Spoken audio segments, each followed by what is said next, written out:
Social Pediatric Therapy offers a multidisciplinary approach, providing speech therapy, occupational therapy, and applied behavior analysis to support children with various developmental, behavioral, and communication challenges. Founded by Amber Yaldo and clinical director Amber Yaldo, the clinic combines operational excellence with clinical expertise to deliver high-quality therapy services. Alex and Amber Yaldo, the co-founders of Social Pediatric Therapy, join us right now on the Splash Live to tell us more. Good morning to both of you. Good morning. How are you? How does your team collaborate to create individualized therapy plans that address the unique needs of each child? Yeah, I think that's a complex question, but I think it's a good question.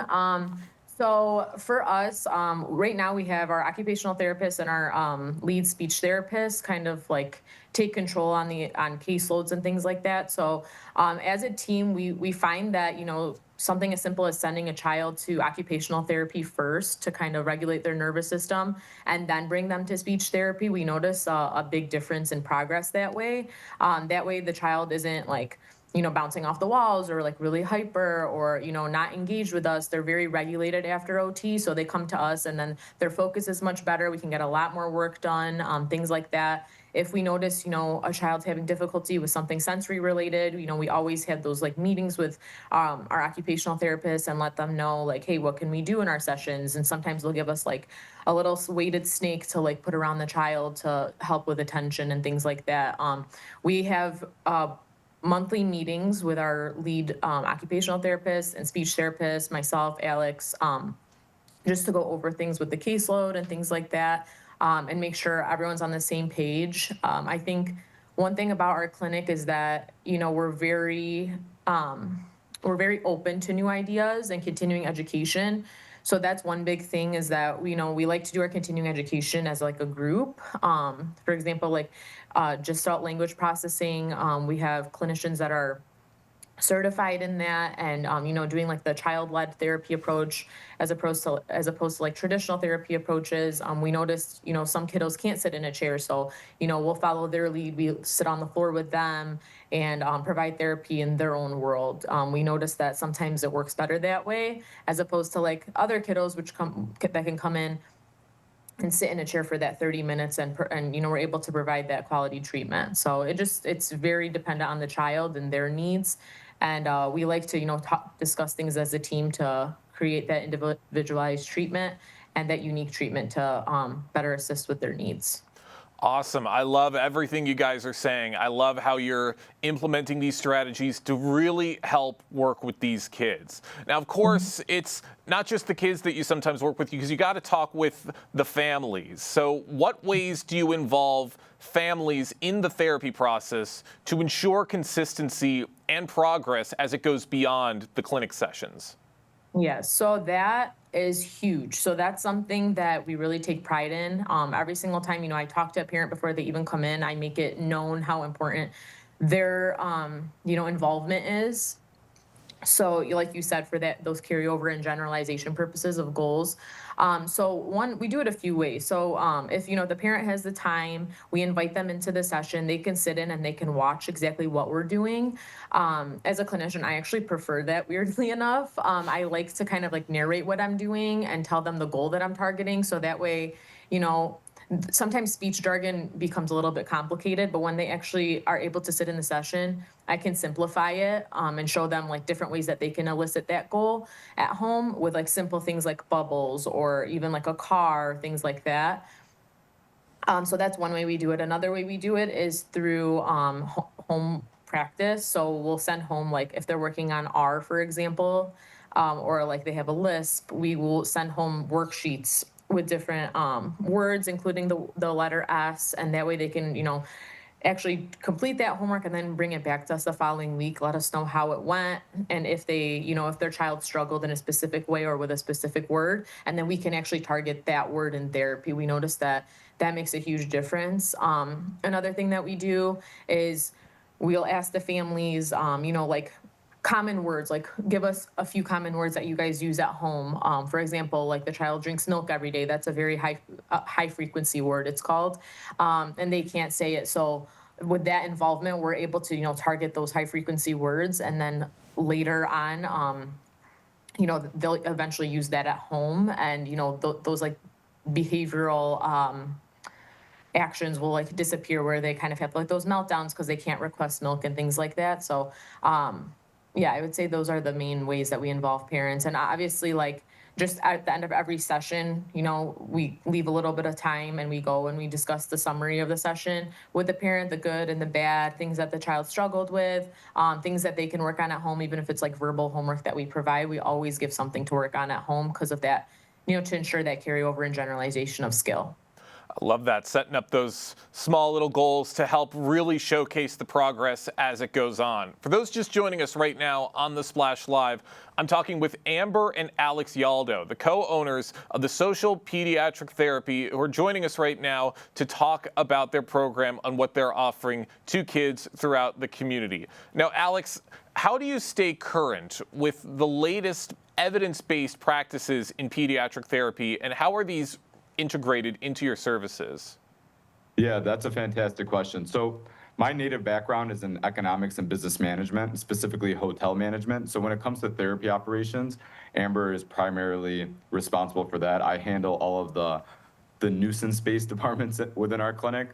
So as Amber alluded to earlier, we're always following up with continuing education. We're making sure when we're onboarding new staff, we're factoring in their qualifications, experiences, and the type of patients that they've worked with in the past, just because we understand that being in a city like West Bloomfield that's extremely diverse, we need to be able to target specific diagnoses, and we have a lot of bilingual patients, and Amber could speak to that when it comes to children growing up with two languages in the house and how it could affect their speech development. So just making sure that we're following up with continuing education, making sure that all of our therapists do have different certifications.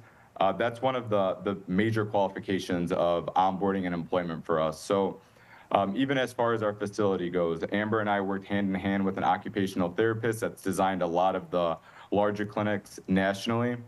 And it's a company out of Mississippi, I believe, called Southpaw Enterprises. And they completely designed our gross motor gym. So we have our swing in there, activity tower, bubble tower, and obviously with medicine, just like any other industry, technology is evolving, and we really try to stay ahead of the times. And for example, one of the therapists the other day asked if we had a budget for standardized testing to specifically target a diagnosis, and I like internally to say that we have a budget, but in order for us to have quality of treatment and higher graduation rates of the kiddos that are within our clinic, we have to make those purchases. We have to stay on top of those things. So if you want to add to that. Yeah, I would just say, just to kind of piggyback off of that, like he said, making sure that during our onboarding process or our hiring process with new clinicians, that, somebody has their own little like unique treatment approach that, they're excited about. For example, like I mentioned, like the Gestalt language processing, the SOS feeding approach, that's like our occupational therapist is certified in that. Just making sure we have, that diverse evidence-based practice, continuing education, so we can target those kiddos. Like if I notice that a kid will come in and, they're nonverbal, or, they're a Gestalt language processor, I'll pair them with a specific clinician as opposed to another, because I know that they'll benefit greater with that clinician based on her education and background. Of course, lots of really important pieces that fall into place, and it's great to hear everything you guys are doing to staying ahead of the times. And it is important to note that you guys are going to be having your ribbon cutting ceremony for your establishment on July 15th, coming up very, very soon. What can we expect from this ceremony as you make your way to Greater West Bloomfield? There's a lot to expect. So we're expecting about 150 to 200 people to be present. We're having Slows Barbecue, Cool Jacks, handcrafted ice cream sandwiches. There's going to be face painting. There's going to be tours of our facility. Anybody that has questions is more than welcome to ask.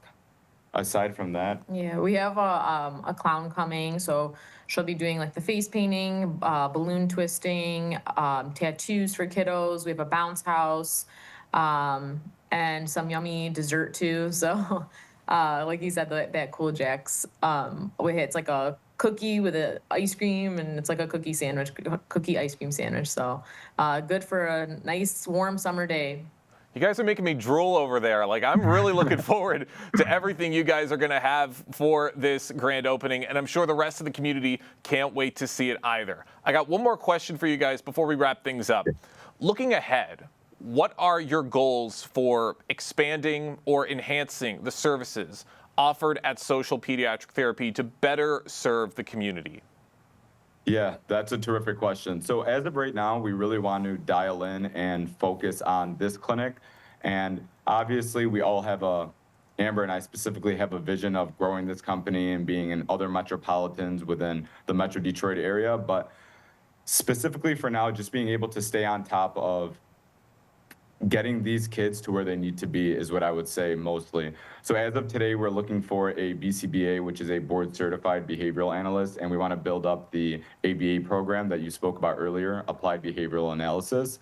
And that is our next step. So we've been extremely selective with our employment process. We don't want to just put together a group of people that, have the licensure and certifications. We also want to TLC every individual person, vet them, and ensure that they're the right fit because they're a representation of our company. So Amber is very involved with the onboarding. Amber's very involved with therapists. I'm handling a lot of the back end, the accounting, the marketing, compliance with the insurance payers, things of that nature. But our clinicians at the end of the day are the ones that are treating the children. And we want to ensure that we're bringing them an experience like no other. And that's why we've invested into a state-of-the-art facility. We have a large facility because we are expecting to have a significant caseload at that site. But all in all, God willing, within time we'll have a few other locations. But as of now, we just want to, work out the kinks, satisfy parents, and just be successful and have a name within the community that is fulfilling. Amber all the time gets phone calls saying, "Oh my goodness, you helped my cousin's daughter speak," and it's when we go home, it's not a husband and wife duo. It's a business partnership duo, and it's the most amazing thing. And I've never been a part of an industry that just can make you smile so often. It's awesome. Well, you guys have a lot to look forward to, and I can't wait to see what's to come with your business. Alex, Amber, thank you both so much for joining us here on the Splash Live today. Thanks for having you. us.